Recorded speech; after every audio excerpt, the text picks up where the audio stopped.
മുഅ്മിനീങ്ങളെ, സൂറത്തുൽ ഹുജറാത്ത് ആണ് നമ്മൾ പറഞ്ഞുകൊണ്ടിരിക്കുന്നത്. സൂറത്തുൽ ഹുജറാത്തിൽ 5 യാ അയ്യുഹല്ലദീന ആമനു എന്ന് വിശ്വാസികളെ അഭിസംബോധന ചെയ്യുന്ന ആയത്തുകളും യാ അയ്യുഹന്നാസ് എന്ന് പറഞ്ഞ് മൊത്തം ജനങ്ങളെ അഭിസംബോധന ചെയ്യുന്ന ഒരു ആയത്തും അടങ്ങിയിട്ടുള്ള സൂറത്താണ് സൂറത്തുൽ ഹുജറാത്ത്.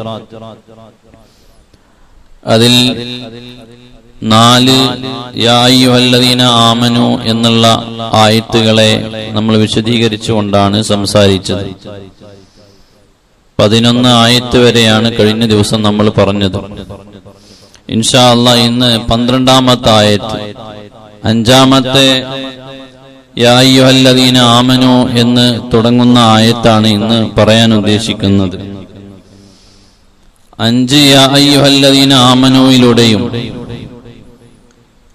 ഒരു മുസ്ലിമായ മനുഷ്യന്റെ വിശ്വാസിയുടെ ജീവിതത്തിൽ ഒഴിച്ചുകൂടാനാകാത്ത വളരെ അത്യാവശ്യമായി നിലനിർത്തേണ്ട സ്വഭാവ ഗുണങ്ങളെയാണ് അല്ലാഹു തആല പറയുന്നത്.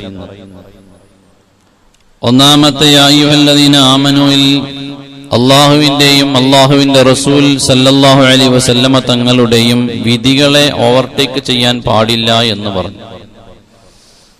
2ാമത്തെ ആയത്തിൽ നബി സല്ലല്ലാഹു അലൈഹി വസല്ലമ തങ്ങളോടുള്ള ബഹുമാനം അത് വിശ്വാസിയുടെ മനസ്സിൽ നിറഞ്ഞതാകണം എന്ന് ഓർമ്മപ്പെടുത്തി.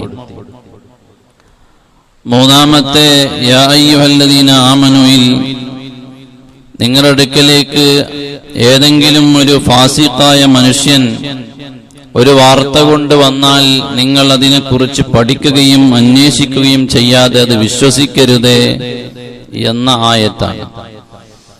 4ാമത്തെ ആയത്തിൽ അല്ലാഹു തആല പറഞ്ഞത് ലാ യസ്ഖർ ഖൗമുൻ മിൻ ഖൗമിൻ, നിങ്ങൾ ഒരു വിഭാഗം ആളുകൾ മറ്റു വിഭാഗത്തെ പരിഹസിക്കാൻ പാടില്ല.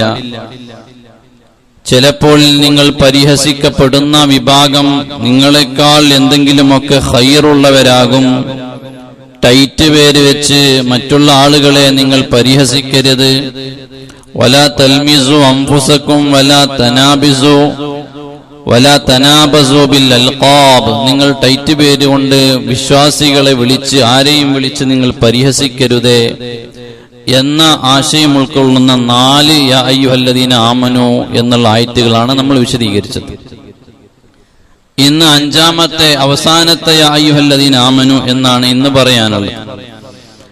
എന്താണ് ആയത്തിൽ അല്ലാഹു തആല പറയുന്നത്?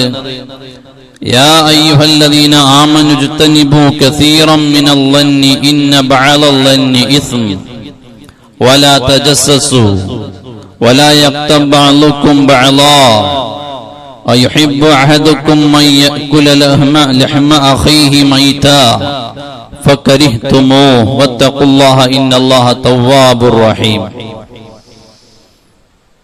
യാ അയ്യുഹല്ലദീന ആമനു, അല്ലയോ സത്യവിശ്വാസികളെ, വിശ്വസിച്ചവരോടാണ് ഈ 5 ആയത്തുകളുടെയും സംസാരം. അതാണ് ഇതിന്റെ പ്രത്യേകത. വിശ്വസിക്കാത്തവനോട് ഈ ഈബത്ത് പറയാൻ പോകണ്ട, ഇത് നമീമത്ത് പറയാൻ പോകണ്ട, ഈ ഫിത്ന ഉണ്ടാക്കാൻ പോകണ്ട ഒന്നും അല്ല പറയുന്നത്. വിശ്വസിച്ചവരോടാണ് ഈ പറയുന്നത്. വിശ്വസിച്ച വിശ്വാസികളോട് പറയാണ് യാ അയ്യുഹല്ലദീന ആമനു ഇജ്തനിബു കസീറൻ മിനൽ ളന്നി ഇന്ന ബഅദൽ ളന്നി ഇസ്മ. അല്ലയോ വിശ്വാസികളെ, നിങ്ങളുടെ മനസ്സിൽ പലരെയും കുറിച്ച് ഒരുപാട് ധാരണകളുണ്ട്, ഭാവനകളുണ്ട്. ആ ഭാവനകളെയും ധാരണകളെയും എല്ലാം നിങ്ങൾ അങ്ങ് മാറ്റിവെക്കണം, വെടിയണം.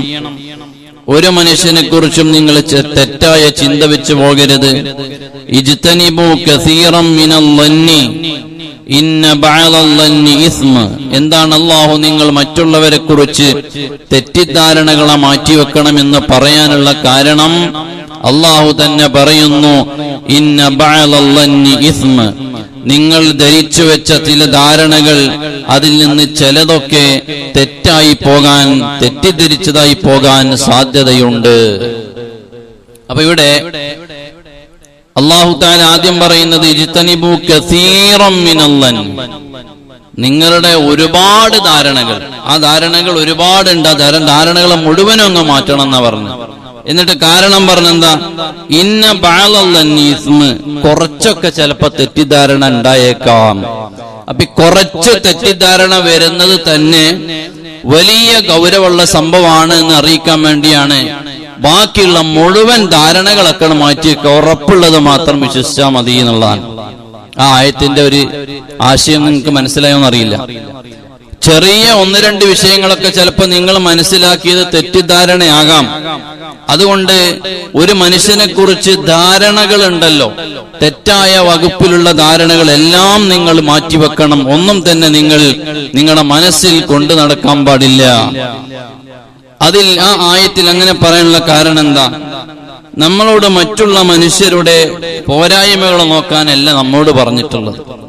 നമ്മൾ ചെയ്യേണ്ടത് എന്താ, നമ്മുടെ ജീവിതത്തിൽ എന്തൊക്കെയുണ്ട്, എന്തൊക്കെ വേണം, എന്തൊക്കെ ഒഴിവാക്കണം, എന്നിട്ട് നമ്മുടെ ശരീരവും നമ്മുടെ ജീവിതവും നമ്മുടെ കുടുംബവും ഒക്കെ നന്നാക്കി എന്നിട്ടാണ് നമ്മൾ മറ്റുള്ള ആളുകളിലേക്ക് നല്ല മനസ്സുകൊണ്ട് ദഅവത്തിന് ഇറങ്ങേണ്ടത്. അല്ലാതെ അവന്റെ പോരായ്മകൾ മാത്രം കണ്ടെത്തി അവനെ സമൂഹത്തിനിടയിൽ അടിച്ച് താറടിച്ച് ഒന്നും അല്ലതാക്കി മാറ്റിയല്ല വേണ്ടത്.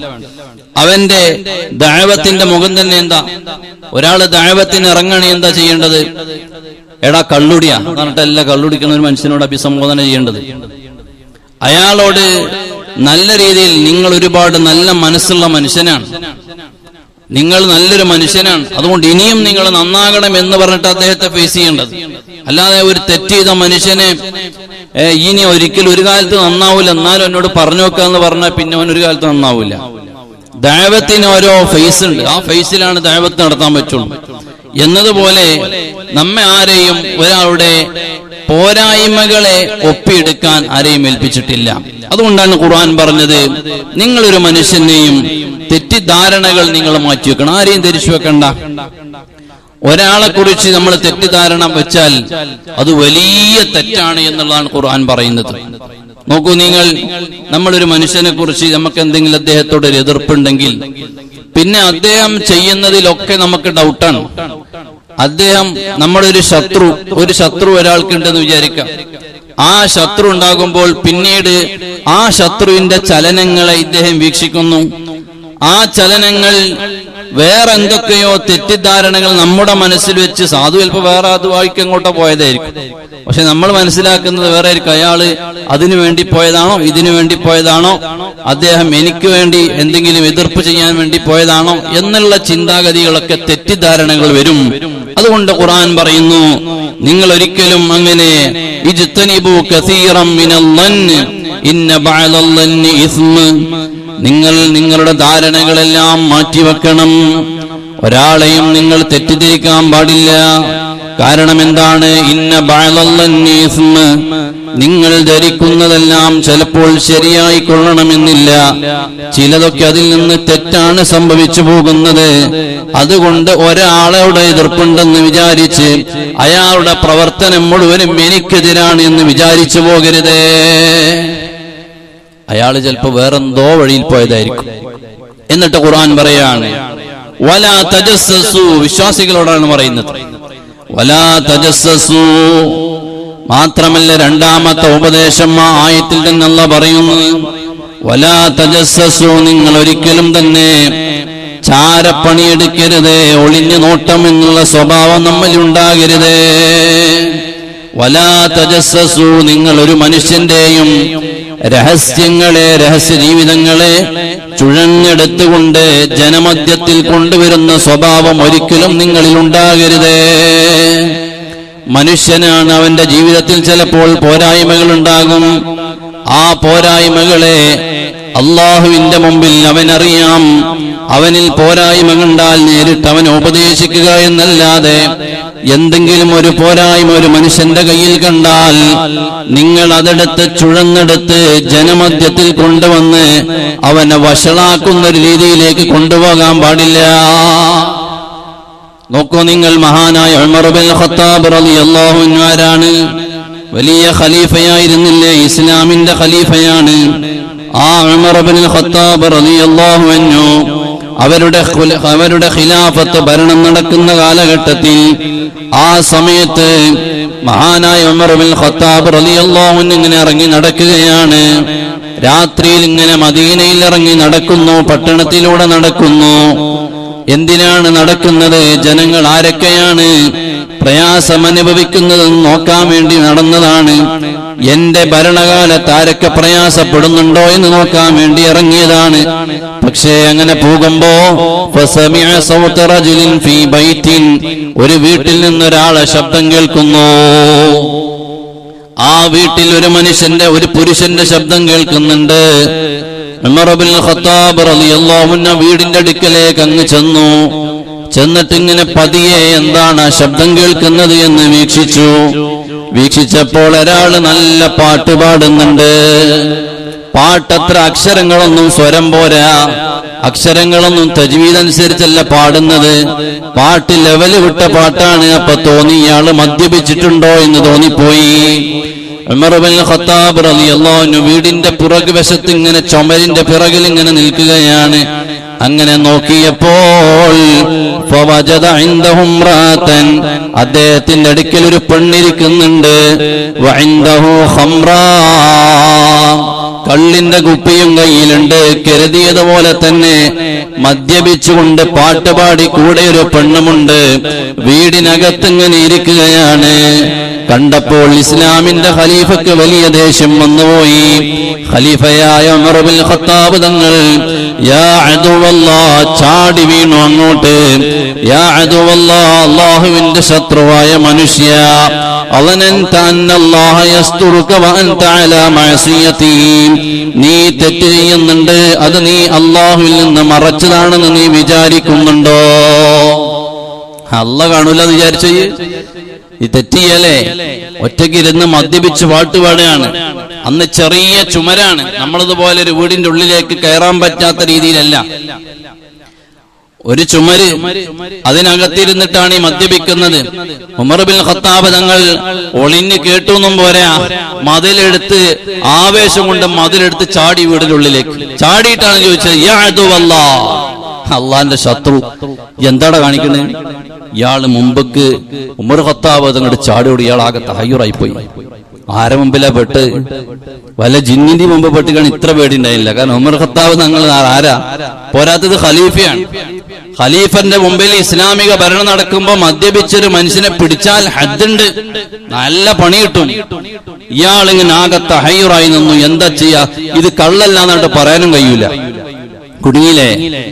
പക്ഷേ ഈ മനുഷ്യനൊരു കാര്യം അറിയാം.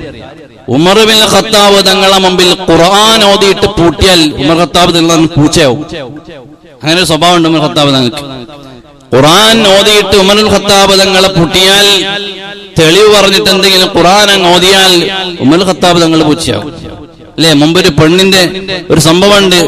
മഹാനായ ഉമർ ഖത്താബ് തങ്ങൾ ഖുത്ബയിൽ പള്ളിയിൽ നിന്ന് പ്രസംഗിച്ചപ്പം സ്ത്രീകൾക്ക് മഹർ കൊടുക്കുന്നതിനെ പറ്റി ഒരു പരിധി പറഞ്ഞു. വയൽ പറഞ്ഞിട്ട് ഉമർ ഖത്താബ് തങ്ങൾ ഇങ്ങനെ പോണ വഴിയിൽ ഒരു പെണ്ണ് കാത്തിക്കാണ്. ഞങ്ങൾക്ക് കിട്ടുന്ന മഹറിന് പരിധി പറ, നിങ്ങൾ ആരാ? അള്ളാഹുവിന്റെ ഖുർആനിൽ ഇങ്ങനെ പരിധിയില്ല, വാങ്ങാൻ നിന്ന് പറഞ്ഞിട്ടുണ്ടല്ലോ എന്ന് ഉമർ ഖത്താബ് തങ്ങളോട് പെണ്ണ് ഖുർആൻ ഓതി ചോദിച്ചു. ഉടനെ ഉമർ ഖത്താബ് വേഗം ഓടി തിരിച്ചു പള്ളിയിൽ പോയി. ഞാൻ തിരുത്തി പറഞ്ഞു എന്നാണ്. ഖുർആൻ ഭയങ്കര പേടിയാണ് ഉമർ ഖത്താബ് തങ്ങൾക്ക്. അതേ മനുഷ്യനെ അറിയാം, മദ്യപിക്കുന്ന ആൾക്കറിയാം. അയാൾ എന്ത് ചെയ്തു? അയാൾ ഇങ്ങനെ ആലോചിച്ചു, എന്തപ്പ ചെയ്യാ? ഒന്നും ഇത് കള്ളല്ല എന്നും പറയാൻ പറ്റൂല, കുടിച്ചിട്ടില്ല, ഒന്നും പറയാനില്ല. തെറ്റ് കയ്യോടെ പിടികൂടി. അദ്ദേഹം എന്ത് ചെയ്യുന്നറിയോ? നീ തെറ്റ് ചെയ്യാണോ എന്ന് ഉമർ ഖത്താബ് തങ്ങൾ ചോദിച്ച ഉടനെ അദ്ദേഹം തിരിച്ചൊരൊറ്റ ചോദ്യമാണ് മഹാനായ ഉമർ ഇബ്നുൽ ഖത്താബ് തങ്ങളോട്, യാ അമീറുൽ മുഅ്മിനീൻ, നിങ്ങൾ അമീറുൽ മുഅ്മിനീൻ ആണല്ലോ, എന്നാൽ ഇൻ അകുൻ അസൈതുല്ലാഹ ഫീ വാഹിദത്തിൻ ഫഖദ് അസൈതല്ലാഹ ഫീ സലാസ്, ഞാൻ ഒരു തെറ്റ് ചെയ്തിട്ടുള്ളൂ, നിങ്ങൾ 3 എണ്ണം ചെയ്തിട്ടോ. ഉമർ ഖത്താബ് തങ്ങളോടാ പറയുന്നത്, ഞാൻ ഒരു തെറ്റ് ചെയ്തിട്ടുള്ളൂ, ഞാൻ മദ്യപിക്കുക ചെയ്തിട്ടുള്ളൂ, നിങ്ങൾ ചെയ്തത് 3 തെറ്റാണെന്ന് പറഞ്ഞു. അപ്പൊ ഉമർ ഖത്താബ് തങ്ങൾ ഷോക്കായി. പടച്ചോനെ, എന്താണ് ഈ 3 തെറ്റ്? ഞാൻ ചെയ്തത് എന്താ 3 തെറ്റ്? ഉടനെ അദ്ദേഹം ഖുർആൻ ഓതി. മദ്യപിക്കാൻ വേണ്ടി ഇരുന്ന മനുഷ്യൻ ഖുർആൻ ഓതി. അല്ലാഹുവിന്റെ ഖുർആനിൽ പറഞ്ഞിട്ടുണ്ടല്ലോ, വലാ തജസ്സസൂ, നിങ്ങൾ ഒരാളുടെയും സ്വഭാവങ്ങളെ, പെരുമാറ്റങ്ങളെ ഒളിഞ്ഞു നിന്ന് നിങ്ങൾ കേൾക്കരുത്. ഒരാളുടെ രഹസ്യവും നിങ്ങൾ ഒപ്പിയെടുക്കരുത്. ഒളിഞ്ഞ് കട്ട് കേൾക്കുന്ന സ്വഭാവം ഉണ്ടാകരുത് എന്ന് പറഞ്ഞല്ലോ. ഉമർ അൽ ഖത്താബ് തങ്ങളെ, നിങ്ങൾ എന്റെ വീടിന്റെ പിറകിൽ ഞാൻ പാടിയ പാട്ട് ഒളിഞ്ഞു നിന്ന് കേട്ടപ്പോഴല്ലേ നിങ്ങൾക്ക് മനസ്സിലായത്? അതുകൊണ്ട് വലാ തജസ്സസു എന്ന് ഖുർആൻ പറഞ്ഞതിന് എതിരെ നിങ്ങൾ പ്രവർത്തിച്ചത് ഒന്നാമത്തെ തെറ്റാണ്. യാ റബ്ബ്, ഖുർആൻ പറഞ്ഞപ്പോ പിന്നെ ഉമർ ഖത്താബ് തങ്ങൾ ഒന്നും മിണ്ടണില്ല. രണ്ടാമത്തെ എന്താന്ന് ചോദിച്ചപ്പോ ഇതേ മോദി ഖുർആൻ ഓതി. സൂറത്തുൽ ബഖറയിൽ പറയുന്നുണ്ടല്ലോ, വഅത്തുൽ ബുയൂത മിൻ അബ്വാബിഹാ, വീടുകളിലേക്ക് നിങ്ങൾ കയറി വരേണ്ടത് അതിന്റെ വാതിലുകളിലൂടെയാണെന്ന് ഖുർആൻ പറഞ്ഞിട്ടുണ്ടല്ലോ. നിങ്ങൾ എന്റെ ചുമരെടുത്തിട്ടല്ലേ വീടിന്റെ അകത്തേക്ക് ചാടിയത്? ഖുർആൻ പറഞ്ഞതിനെതിരാണ് ഖലീഫ ചെയ്തത്. ഉമർ ഖത്താബ് തങ്ങൾ അപ്പൊ ബേജാറായി. വാതിലിലെ കൂടി ഖുർആൻ പറഞ്ഞിട്ടുണ്ട്, ഒരു വീട്ടിലേക്ക് കയറി വരുമ്പോൾ അതിന്റെ വാതിലുകളിലൂടെയാണ്, കവാടത്തിലൂടെ കയറി വരണം. ഖലീഫ എന്താണ് തെറ്റ് കണ്ടപ്പോ ചുമരെടുത്ത് ചാടി വീടിന്റെ അകത്തേക്ക്? തെറ്റായി പോയല്ലോ. ചോദിച്ചു മൂന്നാമത്തെ എന്താന്ന് ചോദിച്ചപ്പോ അദ്ദേഹം ഇരുന്ന് മദ്യപിച്ച അദ്ദേഹം പറഞ്ഞു, ലാ യദ്ഖുലു ബുയൂതൻ ഗൈറ ബുയൂതികും ഹത്താ തസ്തഅനിസു വതുസല്ലിമു അലാ അഹ്ലിഹാ. ഖുർആൻ തന്നെ പറഞ്ഞിട്ടുണ്ടല്ലോ സൂറത്തുൻ നൂറിന്റെ 27-ാമത്തെ ആയത്തിൽ, നിങ്ങൾ ഒരു വീട്ടിലേക്ക് കയറുകയാണെങ്കിൽ ലാ തദ്ഖുലു ബുയൂതൻ ഗൈറ ബുയൂതികും, നിങ്ങൾ മറ്റൊരുത്തന്റെ വീട്ടിലേക്ക്, അന്യന്റെ വീട്ടിലേക്ക് നിങ്ങൾ കയറി ചെല്ലുമ്പോൾ ഹത്താ തസ്തഅനിസു, അവന്റെ സമ്മതം മേടിക്കാതെ നിങ്ങൾ വീട്ടിൽ കയറരുത്. വതുസല്ലിമു അലാ അഹ്ലിഹാ, ആ വീട്ടുകാരനോട് സലാം പറയാതെ, ഒരാൾ വരുന്നുണ്ട് എന്ന സൂചന കൊടുക്കാതെ നിങ്ങൾ വീട്ടിൽ കയറരുതേ. നിങ്ങൾ ഇത് രണ്ടും ചെയ്തിട്ടില്ലല്ലോ. ഖത്താബ് തങ്ങൾ ചോദിച്ചു, എനിക്ക് പൊരുത്തപ്പെട്ടൊരു എന്ന് ചോദിച്ചു. ഞാൻ പൊരുത്തപ്പെട്ടരാന്ന് ഒന്നും മിണ്ടില്ല. മെല്ലെ തുറന്നിട്ട വാതിൽ കൂടി മെല്ലെ വീട്ടിൽ നിന്ന് ഇറങ്ങിയാൻ പോയി. അപ്പൊ വലാ തജസ്സസു എന്ന ആയത്തിനെ പിടിച്ചു ഉമർ ഖത്താബ് തങ്ങൾ. നോക്കൂ നിങ്ങൾ. അപ്പൊ അതുകൊണ്ട് ഒരു മനുഷ്യന്റെ പോരായ്മ ഒപ്പിയെടുക്കുക എന്നുള്ള സ്വഭാവം വലിയ തെറ്റാണ്. തെറ്റുള്ള ആളാകട്ടെ, തെറ്റില്ലാത്ത ആളാകട്ടെ, ഉണ്ടെങ്കിൽ തന്നെ ചെയ്യേണ്ട പണി എന്താ? നമ്മൾ അദ്ദേഹത്തിന് തിരുത്തി കൊടുക്കാൻ, നേരിട്ട് പോയി തിരുത്തി കൊടുക്കാനുള്ള ഒരു വകുപ്പുണ്ടാക്കും. ഒരു മനുഷ്യന്റെ കയ്യിൽ തെറ്റ് കണ്ടാൽ അദ്ദേഹത്തെ സ്വകാര്യമായി ചെന്ന് വിളിച്ചിട്ട് പറയാം, നിങ്ങളെ കയ്യിൽ ഇന്നാലിന്ന പോരായ്മകളുണ്ട്, അതുകൊണ്ട് അത് നിങ്ങൾ തിരുത്തണം കേട്ടോ, അല്ലെങ്കിൽ അതിനിങ്ങനെയാണ് ചെയ്യേണ്ടത്, അങ്ങനെയല്ല. ആ മനുഷ്യനോട് നേരിട്ട് പറയലാണ് നല്ല ഒരു മനുഷ്യന്റെ സ്വഭാവം. അല്ലാതെ ഒരു മനുഷ്യൻ അവിടെ ഒരു സ്ഥലത്ത് വേറെ ഏതൊരു കള്ള് ഷാപ്പിന്റെ മുമ്പിൽ, ബാറിന്റെ മുമ്പിൽ നിൽക്കണ കണ്ടു. ഈ ചങ്ങായി ചിലപ്പോൾ ഉള്ള കളി 500 ചേഞ്ച് വാങ്ങാൻ പോയതായിരിക്കും. ചേഞ്ച് വാങ്ങി എണ്ണിങ്ങനെ ഇറങ്ങി വരുമ്പോ വെള്ളം അടിച്ചിട്ട് ബാക്കി പൈസയും വാങ്ങി വരുന്നുണ്ട് എന്നാണ് മറ്റോ കണക്കാക്കി. ഇങ്ങനെ അത് പിന്നെന്താണ്? അവനോട് ചോദിച്ചു, എന്താണ് ആ ബാറിന്റെ മുമ്പിൽ നിൽക്കണുണ്ടല്ലോ, അവിടുന്ന് മദ്യപിച്ച് ആ കള്ള് ഷാപ്പിന്റെ മുമ്പിൽ എന്തേ നിന്നും ചോദിച്ചാൽ സംശയം തീർന്നു. ഇനി അവൻ കുടിച്ചതാണെങ്കിൽ തന്നെ ഇനി മേലാൽ ആവർത്തിക്കരുതെന്ന് പറഞ്ഞ് അവനൊരു പേടിയുണ്ടാവും. ഇത് കണ്ടവൻ ആ പണിയല്ല ചെയ്യണത്. കണ്ടവൻ നേരെ നാട്ടിക്ക്, ഓൻ എത്രയും മുമ്പ് നാട്ടിലെത്താൻ നോക്കും. ഇത് കള്ളു കുടിച്ചവൻ നാട്ടിലെത്തിന് മുമ്പ് നാട്ടിലെത്താൻ നോക്കും. എന്നിട്ട് നാട്ടിലെത്തി നാട് മുഴുക്കെ നടന്ന് പറയേണ്ട പണിയാണ്. അവനെ ആ ഷാപ്പിന്റെ മുമ്പ് കണ്ടു, അല്ലെങ്കിൽ ആ പെണ്ണിന്റെ കൂടെ കണ്ടു, അവിടെ കണ്ടു, ഇവിടെ കണ്ടു എന്ന് പറഞ്ഞിട്ട് ഫിത്ന ഉണ്ടാക്കണ പണി. വലാ തജസ്സസു. അപ്പൊ നമുക്ക് തോന്നിപ്പോവും ഒരാൾ തെറ്റിയിണി നമ്മൾ കൂട്ടിക്കൈ പോകില്ലേ, ജനങ്ങളോട് പറഞ്ഞിട്ടില്ലെങ്കിൽ. ജനങ്ങളോട് പറഞ്ഞു വിചാരിച്ചിട്ട് ഒരു മനുഷ്യൻ തെറ്റ് നിർത്താൻ പോണില്ല. ആ മനുഷ്യൻ ജനങ്ങളോട് പറയുന്ന 100 ആളോട് പറയുന്ന ആ ഒരു മിനിറ്റ് ഉപയോഗിച്ചാൽ മതി നീ മനുഷ്യനോട് ഒരാളോട് പറയാൻ. ആ ഒരാളോട് പറഞ്ഞിട്ടുണ്ടെങ്കിൽ അയാൾക്ക് മനസ്സിന് മാറ്റം വന്നേന്. ഈ 100 ആളോട് പറഞ്ഞോട് ഒരു ഫായദ ഉണ്ടായില്ല, അയാൾ വേറെ 100 ആളോട് കൂടി പറഞ്ഞു. അങ്ങനെ പറഞ്ഞ് ഇല്ലാത്തൊരു വാർത്ത പരക്കുക എന്നല്ലാതെ ഒരു ഗുണം അതുകൊണ്ട് ഉണ്ടാകാൻ പോകുന്നില്ല. അതുകൊണ്ടാണ് ഖുർആൻ പറഞ്ഞത് വലാ തജസ്സസു, ഒരിക്കലും നിങ്ങൾ അങ്ങനെ ഒരു മനുഷ്യന്റെയും പോരായ്മകളെ നിങ്ങൾ ഒപ്പിയെടുക്കാൻ പാടില്ല, രഹസ്യങ്ങൾ എത്തി നോക്കാൻ പാടില്ല. ഹബീബായ മുത്തനബി സല്ലല്ലാഹു അലൈഹി വസല്ലം തങ്ങൾ പഠിപ്പിച്ച ഹദീസിൽ കാണാം, യാ മഅശറ മൻ ആമന ബിലിസാനിഹി വലം യഖ്ലിസിൽ ഈമാന ഇല്ലാ ഇലാ ഖൽബിഹി. നബി സല്ലല്ലാഹു അലൈഹി വസല്ലം തങ്ങൾ സ്വഹാബത്തിനെ വിളിച്ചിട്ട് പറയാൻ, ലാ തുദുൽ മുസ്ലിമീന, മുസ്ലിമീങ്ങളെ നിങ്ങൾ നിന്ദിക്കാൻ പാടില്ല, ആക്രമിക്കാൻ പാടില്ല. പോരായ്മയുണ്ടെങ്കിൽ പോലും അവരെ ചീത്ത വിളിച്ച് ജനങ്ങളുടെ ഇടയിൽ വഷളാക്കാൻ പാടില്ല. വലാ തത്തബിഉ ഔറാതിഹിം, അവരുടെ രഹസ്യങ്ങളുടെ പിറകെ നിങ്ങൾ ഓടിപ്പോകാൻ പാടില്ല. ഒരു മനുഷ്യന്റെയും രഹസ്യം തെരഞ്ഞന്വേഷിച്ചിട്ട് പോകേണ്ട പണി നമുക്കില്ല. രഹസ്യങ്ങൾ പലർക്കും പലതും ഉണ്ടാവും. ഒരു മനുഷ്യന്റെ വാപ്പാന്റെ റൂമിലേക്ക് പോവുകയാണ്, അല്ലെങ്കിൽ ഒരാളുടെ വീട്ടിലേക്ക് കയറി ചെല്ലുകയാണ്. അതുകൊണ്ടാണ് ഇസ്ലാം ആ വിഷയത്തിലൊക്കെ വലിയ കർശനമായ നിയമം പറഞ്ഞത്. ഒരാളെ റൂമിലേക്ക് ചെല്ലുകയാണെങ്കിൽ അയാളെ വാതിൽ മുട്ടിയിട്ട് വേണം കയറാൻ. ചിലപ്പോ കുറ്റിയിട്ടിട്ടുണ്ടാവും, ചാരി വെച്ചിട്ടേ ഉണ്ടാവും. ആ മനുഷ്യന്റെ വാതിൽ പോയി മുട്ടണം. ഒരാൾ വരുന്നുണ്ട് എന്ന് അറിയിപ്പ് ആദ്യം കൊടുക്കണം. അതല്ലെങ്കിൽ ഒരുപക്ഷെ ചിലപ്പോൾ അദ്ദേഹം റൂമിനായതുകൊണ്ട് ചിലപ്പോൾ അന്യപുരുഷന്മാര് കാണാൻ പറ്റുന്ന രീതിയിലായിരിക്കില്ല വേഷം, ഔറത്ത് എവിടെയെങ്കിലും വെളിവായിട്ടുണ്ടാകാം, അല്ലെങ്കിൽ വേറെ എന്തെങ്കിലും ആയിരിക്കാം. അപ്പോൾ ഒരു മനുഷ്യൻ വരുമ്പോൾ തയ്യാറെടുക്കണം. എത്രത്തോളം ഭർത്താവ് വീട്ടിലേക്ക് ഭാര്യന്റെ അടുത്തേക്ക് വരുമ്പോൾ വരെ ഭർത്താവ് നേരത്തെ മുന്നറിയിപ്പ് കൊടുക്കണം എന്നാണല്ലോ ഹബീബായ മുത്ത് റസൂലുള്ളാഹി സ്വല്ലല്ലാഹു അലൈഹി വസല്ലം തങ്ങൾ പഠിപ്പിച്ചത്. ഭാര്യന്റെ അടുത്തേക്ക് ഭർത്താവ് വരുമ്പോൾ ഭർത്താവ് നേരത്തെ വിളിച്ച് അറിയിക്കണം, ഞാൻ ഇന്ന സമയത്ത് ഇന്ന ദിവസത്തിൽ ഇന്ന സമയത്ത് വീട്ടിലെത്തുന്നു പറയണം. കാരണം എന്താ? ഈ ഭാര്യയ്ക്ക് ഒരുങ്ങാനുണ്ട്, ഈ ഭാര്യയ്ക്ക് വീട്ടിലൊരുങ്ങാനുണ്ട്. ഭർത്താവ് വരുമ്പോ ഭർത്താവിനെ സ്വീകരിക്കണം. ഭർത്താവ് ഇന്ന് വരൂലല്ലോ വിചാരിച്ച് ഭർത്താവിന് കിടക്കാനുള്ള കിടപ്പറയും അല്ലെങ്കിൽ ഭർത്താവിന്റെ മറ്റുള്ള ഭക്ഷണങ്ങളും ഒന്നും ചിലപ്പോ റെഡിയാക്കിയിട്ടുണ്ടാവൂല. ഭർത്താവിന് വേണ്ടി ഭാര്യയ്ക്ക് ഒരുങ്ങാനുണ്ടാകും, റെഡി ആയിട്ടുണ്ടാവൂല. അപ്പൊ നേരത്തെ ഒരു ഭർത്താവ് വീട്ടിലേക്ക് വരുമ്പോ ഭാര്യയെ വിളിച്ചറിയിക്കണം. നോക്കൂ നിങ്ങൾ, ഹബീബായ മുത്ത് റസൂലുള്ളാഹി സ്വല്ലല്ലാഹു അലൈഹി വസല്ലം തങ്ങൾ ദീർഘ യാത്ര പോയിട്ട് തിരിച്ചു വരുമ്പോ നേരെ വീട്ടിൽ അങ്ങോട്ട് ഓടി കയറലല്ല, നേരെ മദീനത്തെ പള്ളിയിലാ പോവുക. പള്ളിയിൽ പോകും, പള്ളിയിൽ പോയിട്ട് 2 റക്അത്ത് നിസ്കരിക്കും. അപ്പോഴേക്ക് ഏതെങ്കിലും ഒരു സഹാബിനെ വീട്ടിലേക്ക് വിടും, ഞാനിവിടെ വന്നിട്ടുണ്ട് എന്ന് ആയിഷ ബീവിയോട് പറയും, അല്ലെങ്കിൽ ഭാര്യമാരോട് പോയിട്ട് പറയുന്നിട്ട് ഏത് വീട്ടിലേക്കാ പോണിച്ച് ആ വീട്ടിലേക്ക് ഒരാളെ പറഞ്ഞേക്കും. മുത്തുനബി സല്ലല്ലാഹു അലൈഹി വസല്ലം തങ്ങൾ എത്തിയിട്ടുണ്ട് എന്നുള്ള വിവരം കൊടുത്ത് ഒരു ടൈം കൊടുത്ത് അതിനുശേഷം നബി സല്ലല്ലാഹു അലൈഹി വസല്ലം തങ്ങൾ വീട്ടിലിരുന്നത്. ഇന്ന് സർപ്രൈസ് ആണ്, ഗൾഫിൽ നിന്ന് വരുന്ന ഒരൊറ്റ മനുഷ്യൻ പറയില്ല അല്ലേ. എന്നിട്ട് വന്നു നോക്കുമ്പോ വീട്ടിലാണല്ലോ ഓല് വേറെ കല്യാണത്തിന് വരും. എന്നിട്ട് ഇപ്പം ഇവിടെ ഇങ്ങനെ സിറ്റ് ഔട്ടിൽ ഇരിക്കുകയാണ്, ചോറുമില്ല വെള്ളമില്ല, ഒരു മനുഷ്യല്ലാതെ. സർപ്രൈസ് സുന്നത്തിനെതിരാണത്, സുന്നത്തിനെതിരാണ്.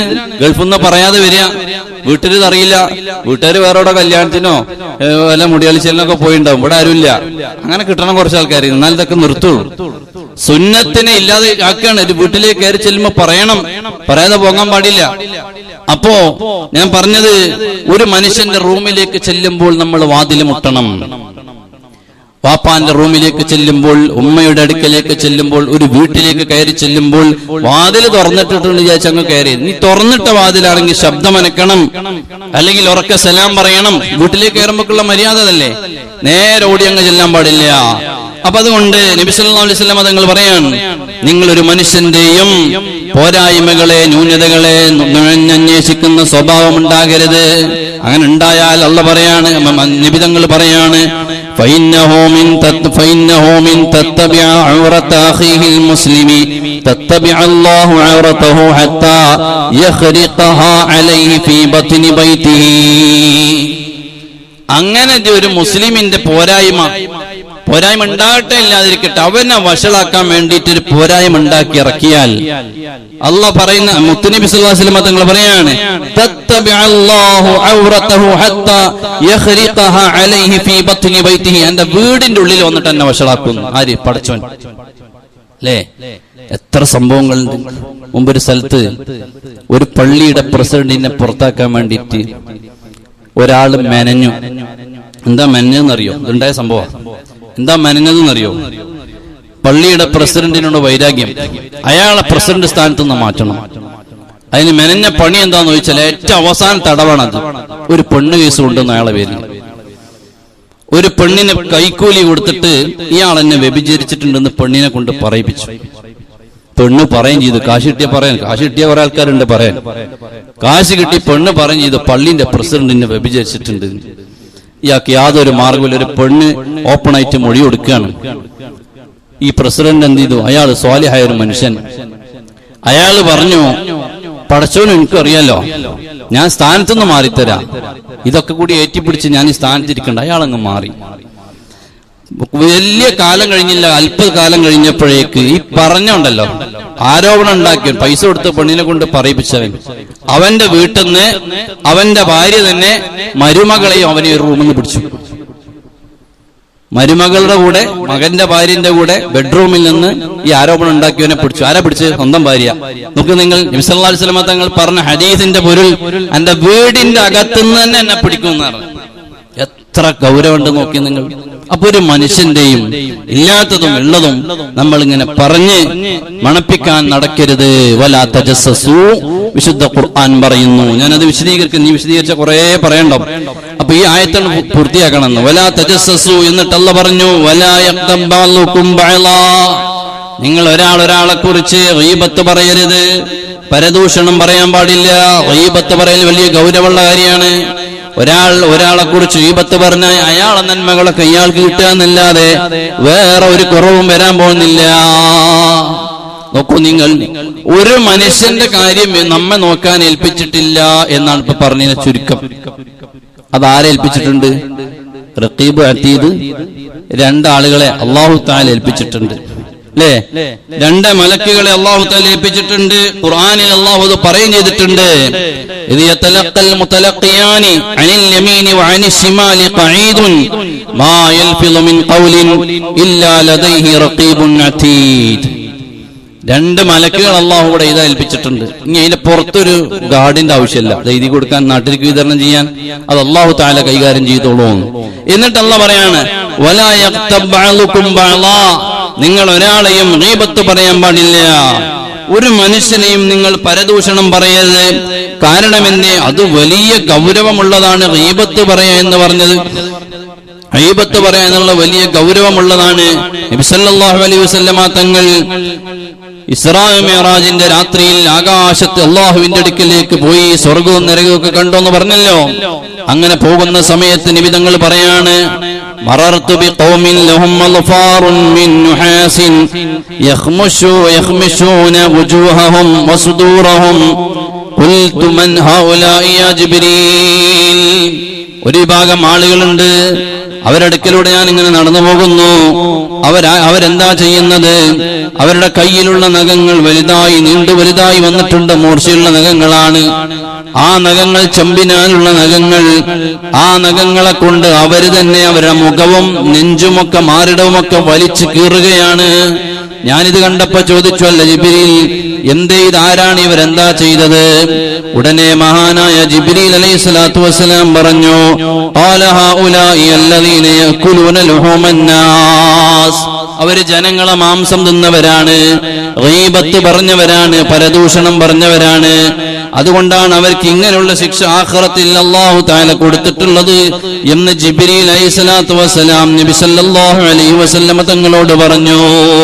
നമുക്കൊരു സ്വഭാവമുണ്ട്, ഒരു മനുഷ്യന്റെ കുറ്റം നല്ലോണം പള്ള നിറച്ചുകൊണ്ട് പറയും, എന്നിട്ട് പറയും ഞാൻ ഗീബത്ത് പറഞ്ഞല്ലോ, ഉള്ളത് പറഞ്ഞാണ്, ഉള്ളത് പറയണീനാണ് ഗീബത്ത് എന്ന് പറയാം, അല്ലേ? നബി സല്ലല്ലാഹു അലൈഹി വസല്ലമ തങ്ങൾ മഹദിയായ ആയിഷ ബീവി റളിയല്ലാഹു അൻഹ, ഒരു സ്ത്രീ നബി സല്ലല്ലാഹു അലൈഹി വസല്ലമ തങ്ങൾ അടുത്ത് വന്നിട്ട് പോവാണ്.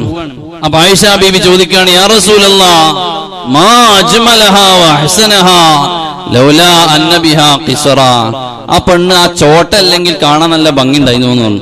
ആയിഷ ബീവി കുറച്ച് ഉയരം കുറവാണ്. അപ്പോ ആയിഷ ബീവി പെണ്ണുങ്ങളൊരു പ്രയോഗത്തിലാണ് പറഞ്ഞത് നബി ഞങ്ങളോട്, കുറച്ചുകൂടിയൊക്കെ വലിപ്പുണ്ടെങ്കിൽ നല്ല ഭംഗിയുള്ള പെണ്ണായിരുന്നു എന്ന് പറഞ്ഞതാണ്.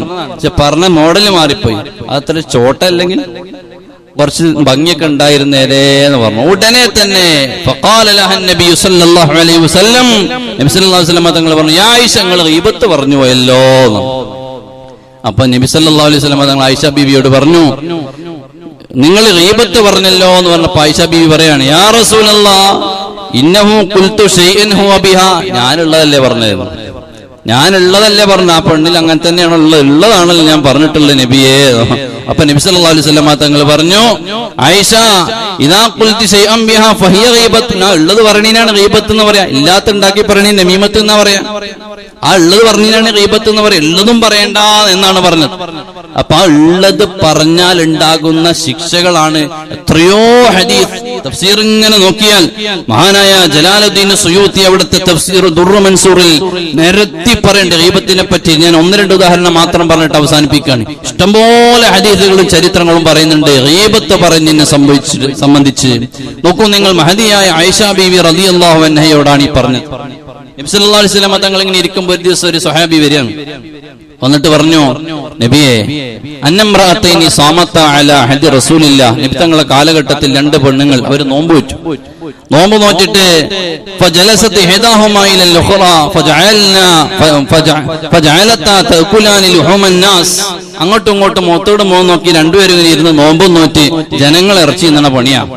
ഫജാഇല റസൂലുള്ളാഹി സ്വല്ലല്ലാഹു അലൈഹി വസല്ലം റജുലുൻ, നബി തങ്ങളുടെ അടുക്കലേക്ക് ഒരു പുരുഷൻ ഇത് കണ്ട് അവരെ എടുത്തുകൂടെ ഇങ്ങനെ വന്നു.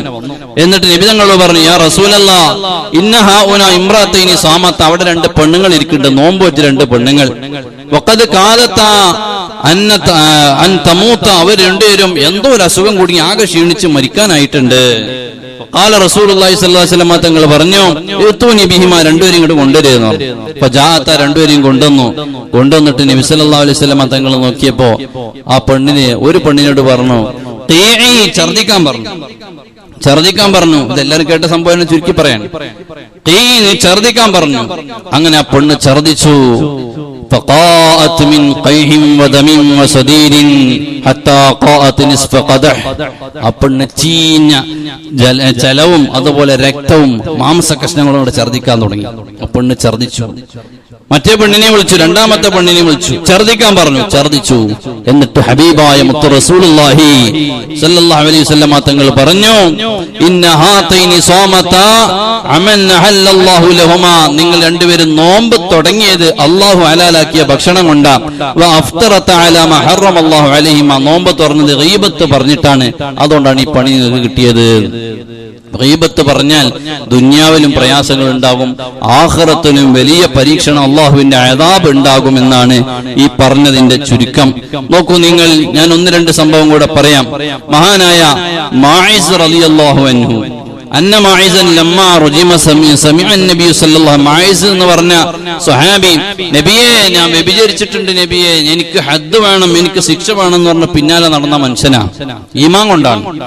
ആ മനുഷ്യനെ സ്വഹാബി റജം ചെയ്തു, അവർക്കുള്ള ഹദ് കൊടുത്തു. ഹദ് കൊടുത്തപ്പോ വേറൊരാൾ അതിനെ കുറ്റപ്പെടുത്തി. എന്താ പറഞ്ഞത്? ഹദ്ദൊക്കെ കഴിഞ്ഞു വന്നപ്പോ അതാ ഒരാള് പറയാണ്, ഒരു കൂട്ടുകാരനോട് പറയാണ്, അലം തറ ഇലാ ഹാദല്ലദീ സത്തറല്ലാഹു അലൈഹി ഫലം തദഅഹു നഫ്സഹു ഹത്താ റജമൽ കൽബ്, പട്ടിനെ തല്ലണ പോലെ മനുഷ്യനായിട്ട് തച്ചു. ആ തെറ്റ് അദ്ദേഹത്തിന് മറച്ചു വെച്ചാൽ മതിയായിരുന്നു. അയാളെ ഈമാനെ ചോദ്യം ചെയ്ത് സംസാരം ഒരാൾ സംസാരിച്ചു. ഉള്ളതാ പറഞ്ഞത്, പക്ഷേ പറഞ്ഞത് ഗീബത്തായി പോയി. ഉടനെ നബി സല്ലല്ലാഹു അലൈഹി വസല്ലം തങ്ങൾ നടന്നു പോകുമ്പോ അടുത്തൊരു കഴുത ചത്തിടക്കുന്നുണ്ട്. കഴുത ചത്തിടന്നപ്പോ ആ കൂട്ടുകാരനെ വിളിച്ചിട്ട്, എവിടെ ഫുലാൻ എവിടെയാണ് കേട്ടോ, അവനെ വിളിച്ചിട്ട് പറഞ്ഞു, എവിടെ അവനക്ക് ആ മനുഷ്യന്റെ ഇറച്ചി നിന്നേറെ നല്ലത് ഈ ചത്ത കഴുതന്റെ ഇറച്ചി എന്നാണെന്ന് പറഞ്ഞു. ആ മനുഷ്യന്റെ ഇറച്ചി തിന്നതിനേക്കാൾ നല്ലത്, അതിലേറെ നല്ലത്, അതിലും ഭേദം ഇതാണ് എന്ന് പറഞ്ഞിട്ട് ചത്ത കഴുതനെ കാണിച്ചു കൊടുത്തു. നമ്മളൊക്കെ എത്ര ചത്ത കഴുതനെ തിന്നാൻ അർഹരായത് നമ്മൾ ആലോചിച്ചിട്ടുണ്ടോ? ഗീബത്ത് പറഞ്ഞു, നമ്മൾ 4 ആള് കൂടിയ ഗീബത്തല്ലാതെ നമ്മൾ തൊള്ളിന്ന് വരൂലല്ലോ, അല്ലേ? നമ്മൾ 4 ആള് കൂടിയാൽ, മഹാനായ അബ്ദുല്ലാഹി ഇബ്നു മുബാറക് തങ്ങൾ പറഞ്ഞു, ഗീബത്ത് പറയുകയാണെങ്കിൽ ഉമ്മാനിയും ബാപ്പാനിയും പറയണോ? അതെന്താ? പ്രത്യക്ഷത്തിൽ നമുക്ക് അത് ഒരു പോരായ്മയെ തോന്നും. അവരവർ ഈമാൻ കൊണ്ട് പറഞ്ഞു, അവരേതായാലും പറയില്ല. പറയുകയാണെങ്കിൽ തന്നെ ഉമ്മാനിയും ബാപ്പാനിയും പറയണം. എന്താണെന്നറിയോ? ഗീബത്ത്, ഞാൻ ഒരാളെ ഗീബത്ത് പറഞ്ഞ എന്റെ നല്ല അമലൊക്കെ അവർക്ക് കിട്ടുന്നല്ലേ. അപ്പൊ എന്റെ കിട്ടണമെങ്കിൽ ഇമ്മാക്കും ബാപ്പാക്കും കിട്ടിക്കോട്ടെ, പുറത്തെവിടെയും പോണ്ടെന്നുള്ള നിലക്കണം അബ്ദുല്ലാഹി ഇബ്നു മുബാറക് തങ്ങൾ പറഞ്ഞ് പറയുകയാണെങ്കിൽ ഉമ്മാനിയും ബാപ്പാനിയും പറയണോ? അങ്ങനെ എത്ര മഹാന്മാര്, അല്ലേ? അള്ളാഹു എന്നെ ആഖിറത്തുനിന്ന് ചോദ്യം ചെയ്യുമ്പോ എനിക്കൊരു ധൈര്യമുണ്ട്. എന്തിനാണ് നീ ഗീബത്ത് പറഞ്ഞോ എന്ന് പറഞ്ഞിട്ടൊരു ചോദ്യം എന്നോട് അള്ളാഹു ചോദിക്കൂലെന്ന് പറഞ്ഞ ധൈര്യം പറഞ്ഞ ഇമാമിങ്ങളുണ്ട്. ആർക്കും അങ്ങനെ പറയാനുള്ള ധൈര്യമുള്ളത്? എന്നോട് എന്തൊക്കെ തെറ്റിനെ പറ്റി അല്ല ചോദിച്ചാലും നാളെ ആഖിറത്തിന് എന്തിനെ എന്നെ ആളെ പറ്റി ഗീബത്ത് പറഞ്ഞു എന്ന് എന്നോട് റബ്ബ് ചോദിക്കൂല. കാരണം ഞാൻ അതിന്റെ ജീവിതത്തിൽ ചെയ്തിട്ടില്ല എന്ന് പറയണമെന്നുണ്ടെങ്കിൽ ഒരു മനുഷ്യന് എത്ര ധൈര്യം വേണം? അങ്ങനത്തെ ഇമാമികൾ കഴിഞ്ഞു പോയിട്ടുണ്ട്. നമുക്ക് സങ്കല്പിക്കാൻ പോലും വയ്യ. പഠിച്ചാൽ ഒരു ദിവസം ഒരു മനുഷ്യന്റെ കുറ്റം പറയാതെ പിടിച്ചു നിൽക്കാൻ കഴിയൂല. എങ്ങനെ കഴിയണില്ല. അല്ലേ? ഇന്ന് രാവിലത്തെ കഥ എടുത്തിട്ട് ഇങ്ങനെ ഓരോരുത്തർ ഒറ്റയ്ക്ക് ഇരുന്ന് ആലോചിച്ചാൽ മതി. നോക്കൂ നിങ്ങൾ, ഒന്നുകൂടെ ഞാൻ പറയാം. കുന്നാ മഅ റസൂലില്ലാഹി സ്വല്ലല്ലാഹു അലൈഹി വസല്ലം, ഞങ്ങൾ നബി മഹാനായ ജാബിർ ഇബ്നു അബ്ദുല്ലാഹി റളിയല്ലാഹു അൻഹു പറയാൻ, ഞങ്ങൾ നബി സല്ലല്ലാഹു അലൈഹി വസല്ലം തങ്ങളുടെ കൂടെ ഇങ്ങനെ നടന്നു പോവാണ്. അങ്ങനെ എത്തിയപ്പോൾ അങ്ങനെ നടക്കുന്ന സമയത്ത്